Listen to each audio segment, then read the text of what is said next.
Olá pessoal, tudo bem com vocês? Hoje a gente vai mergulhar num assunto que é do fundo da alma, sabe? A gente vai falar do novo nascimento, essa transformação espiritual que para muita gente é o ponto de partida na caminhada com Deus. É isso aí, Luiz. E o texto que a gente separou para hoje, ele vai além do básico, sabe? Ele destrincha essa experiência, mostrando como o lado humano e o divino se entrelaçam nesse processo. E já de cara o texto coloca o dedo numa questão importante. Será que a gente, com a nossa visão limitada, consegue mesmo entender as coisas espirituais? A gente esbarra naquela passagem de Coríntios, né, que fala que o homem natural não consegue compreender as coisas de Deus, porque para ele parece loucura. É como se a gente estivesse tentando decifrar um enigma sem ter a chave, Pois é. É como se a gente estivesse né? andando no escuro, tateando, sem conseguir enxergar o caminho. Essa cegueira espiritual, como o texto chama, é um ponto crucial. E essa falta de clareza, ela nos impede de reconhecer a importância da salvação, de entender a necessidade de Deus na nossa vida. É como se a gente estivesse preso num labirinto, sem saber para onde ir. É. A gente até pode dar uns passos, mas sem a luz da fé, a gente fica perdido. E aí que a graça de Deus entra em cena, né? O texto coloca a graça como a força motriz por trás do novo nascimento.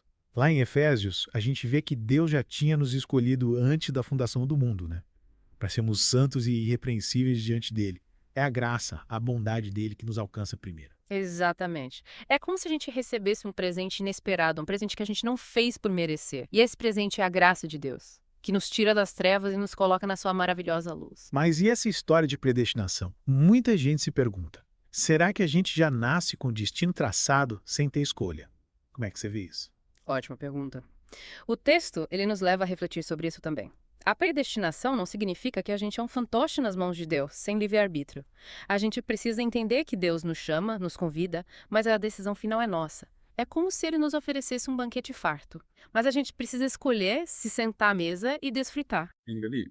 A gente tem o livre-arbítrio, mas a iniciativa, o convite vem de Deus. É como se a gente recebesse um convite e recusar uma festa incrível. Mas cabe a nós decidir se vamos ou não. Perfeito. E a chave para essa festa, a figura central nesse processo todo, é Cristo.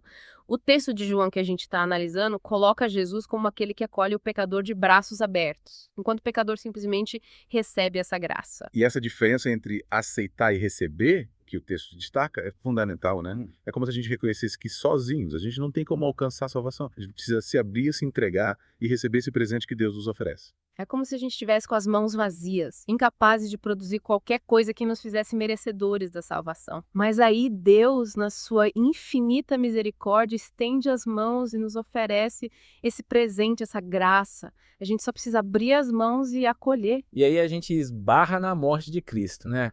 Lá em Hebreus a gente encontra a passagem que diz que Jesus se manifestou para aniquilar o pecado pelo sacrifício de si mesmo. É a prova máxima do amor de Deus por nós. Com certeza.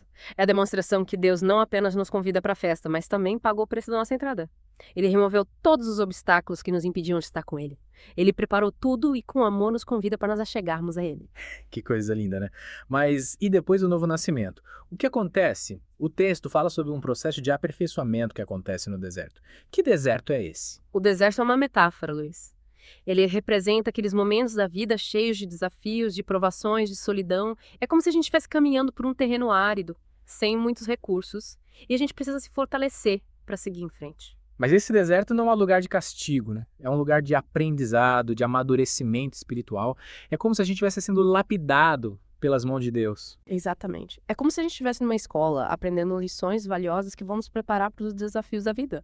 E no deserto, a gente aprende a depender mais de Deus, a buscar a sua força, a sua direção. E essa jornada no deserto nos leva a uma intimidade maior com Deus, né? É ali que a gente aprende a ouvir a sua voz, a discernir a sua vontade. A gente se despe das coisas que nos afastam dele e nos aproximamos com mais intensidade. É como se a gente estivesse num relacionamento com Deus e o deserto fosse um momento de fortalecer os laços, de aprofundar a conexão. A gente aprende a confiar mais, a se entregar mais, a se abrir mais para o seu amor.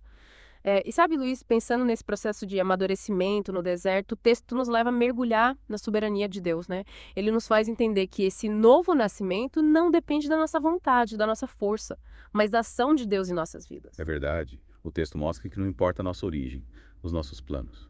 É Deus quem decide no tempo dele. É como se ele fosse um oleiro, né?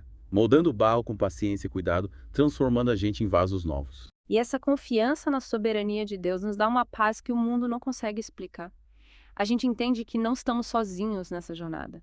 que tem alguém cuidando de nós, guiando nossos passos. É como se a gente estivesse aprendendo a dançar conforme a música, se entregando ao ritmo da vontade de Deus. E por falar em ritmo, essa ideia do deserto que a gente estava conversando agora há pouco, ela tem tudo a ver com essa dança. O texto mostra que, mesmo na aridez do deserto, a gente pode encontrar beleza, crescimento, transformação. É isso aí. O deserto é um lugar de provação, de desafios, onde a gente se depara com as nossas fraquezas, com os nossos limites. É como se a gente estivesse escalando uma montanha, né?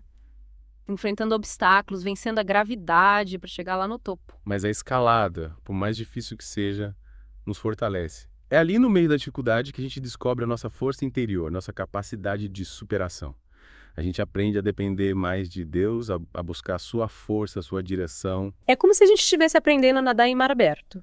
No começo a gente se debate, se assusta com as ondas, mas aos poucos a gente vai pegando jeito, vai se sentindo mais seguro, mais confiante. E Deus está lá do nosso lado, nos dando suporte, nos ensinando a nadar. E essa experiência no deserto nos leva a uma intimidade maior com Deus. É ali que a gente aprende a ouvir a sua voz com mais clareza, a discernir a sua vontade em meio ao silêncio da alma. É como se a gente estivesse afinando um instrumento musical. No começo o som é desafinado, cheio de ruídos, mas com o tempo, com a prática, a gente vai ajustando as cordas até que a melodia flui com harmonia e beleza. E essa melodia é a nossa vida em sintonia com a vontade de Deus. Que imagem linda. É nesse processo de afinamento de aprendizado que a gente se torna mais parecido com Cristo, né? Refletindo o seu amor, a sua graça. É isso. E o mais bonito é que essa transformação não acontece da noite para o dia. É um processo gradual que se aprofunda a cada passo que damos no deserto. É como se a gente estivesse plantando uma semente, regando com paciência e esperando que ela germine, cresça, floresça, dê frutos. A gente volta agora para o nosso papo sobre o novo nascimento, essa transformação que, como a gente viu, é obra da graça de Deus em nossas vidas. O texto que a gente está explorando hoje, ele nos convida a pensar na diferença entre aceitar e receber essa graça. Uma diferença que pode parecer sutil, mas que é essencial para a gente entender a profundidade dessa experiência. Pois é. Aceitar é reconhecer, é concordar com a cabeça.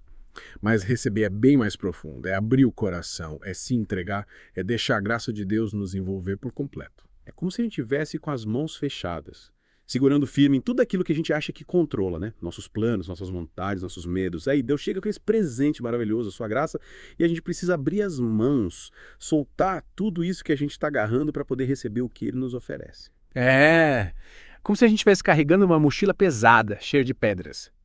E Deus nos convidasse a deixar essa mochila de lado e seguir com Ele com leveza, com liberdade. Só que para isso, a gente precisa ter a humildade de reconhecer que não consegue carregar essa mochila sozinho, que precisa da ajuda dele. No fundo, a gente precisa se render à graça de Deus. Reconhecer que a nossa força, a nossa sabedoria não são suficientes para trilhar o caminho da fé. A gente precisa se entregar, se abandonar nos braços do Pai e deixar que Ele nos guie.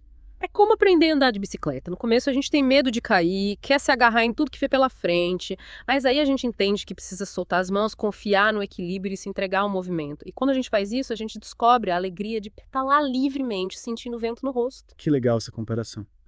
E é isso que o novo nascimento nos proporciona. Essa liberdade, essa leveza, essa alegria de viver em sintonia com a vontade de Deus. A gente se torna uma nova criatura, com um novo propósito, uma nova perspectiva de vida. É como se a gente ganhasse um novo par de óculos. E, de repente, o mundo se revela com cores mais vibrantes, com detalhes que a gente nunca tinha percebido antes. A gente passa a enxergar a beleza da criação, o amor de Deus se manifestando em cada pequena coisa. E essa beleza, esse amor transbordam de dentro da gente. A gente passa a amar mais, perdoar mais, servir mais, porque a gente está cheio da graça de Deus. E esse é o convite que a gente deixa para você que está nos ouvindo hoje. Se abra para essa graça transformadora. Se permita nascer de novo em Cristo e experimentar a verdadeira liberdade, a verdadeira paz, a verdadeira alegria. E a gente se despede por aqui. Mas a conversa continua, que esse mergulho no tema do novo nascimento desperte em cada um de nós a vontade de aprofundar a nossa relação com Deus, de buscar essa transformação que Ele nos oferece com tanto amor. Um grande abraço para você que esteve com a gente nesse mergulho profundo. A gente se encontra na próxima semana para desvendar mais um mistério da fé. Fica com Deus.